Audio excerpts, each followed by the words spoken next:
బెంగ పెట్టుకోకమ్మా, వచ్చి నా వీపు మీద కూర్చో అన్నారు. అంటే అమ్మ చూసిందిట, పక్కున నవ్వింది. వానరుని యొక్క చేష్టితమును బయట పెట్టాడో. ఎందుకని? అప్పటికి స్వామి చిన్నవారై ఉన్నారు, పిల్లంత వారై ఉన్నారు.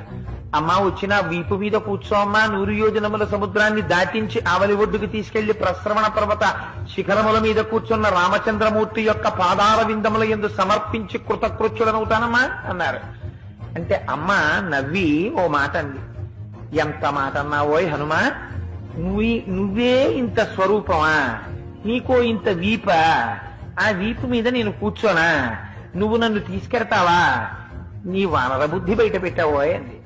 అంటే పాపం అంతకు ముందు ఎవరి చేత అధిక్షేపింపబడి ఎరగడు మహానుభావుడు. అంత మాట నేసింది అమ్మ నన్ను, ఇదే నా స్వరూపం అనుకుంటోంది, నా స్వరూపం ఏమిటో అమ్మకి చూపించాలనుకున్నాడు.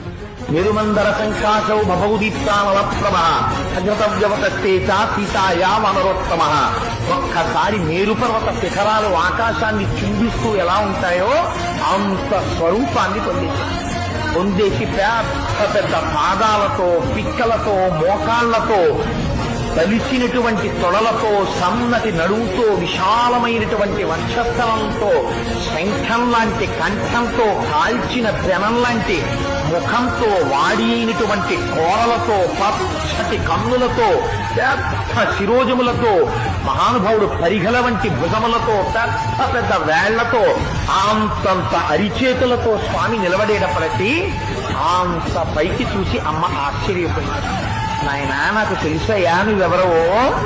100 యోజనముల సముద్రాన్ని నీ దర్శన సామర్థ్యమును ప్రకటించి దాటి వచ్చిన రోజునే గుర్తించాను నువ్వెవరో. ఇలా రాగలిగినటువంటి శక్తి ఒక్క గరుత్మంతుడికుంది, నీ తండ్రి వాయుదేవుడికుంది. నాయనా, నాకు తెలిసి నీకుందిరా.